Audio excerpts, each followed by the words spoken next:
అయితే గురుగారు ఒక డౌట్ నాకు ఎప్పుడు కూడా ఇక్కడ లిరిసిస్టులు లిరిక్ రాస్తున్నారా ట్యూన్కి రాస్తున్నారా అనేది ఒక డిబేట్ నడుస్తుంది.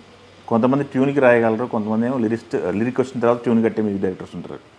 మీ శైలి ఏంటి?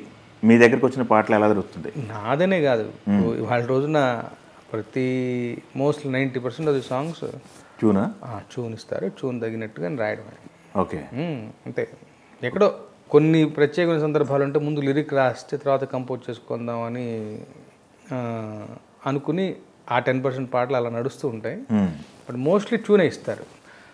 కొంతమంది ఏం చేస్తారు అంటే అటు ట్యూను కాదు ఇటు లిరిక్ కాదు, కలిసి కూర్చొని వర్కౌట్ చేసే లెక్కలు కొన్ని ఉంటాయి. డిస్కషన్స్, నేను ఒక మాట అంటాను, లేకపోతే ఆయన ఒక ట్యూన్ ఫస్ట్ లేనంటే నేను అంటాను, అలా డెవలప్ చేసుకుంటూ నేను కొలాబరేషన్ వర్క్ చేసేవి కొన్ని ఉంటాయి. అలా చేసి మ్యూజిక్ డైరెక్టర్లు గారు జనరల్గా ఇప్పుడు అందరి దగ్గర జరుగుతుంది ఇది, అందరి దగ్గర depending on the situation, cinema canvas, director గారి ఇంట్రెస్ట్, అర్జెన్సీ.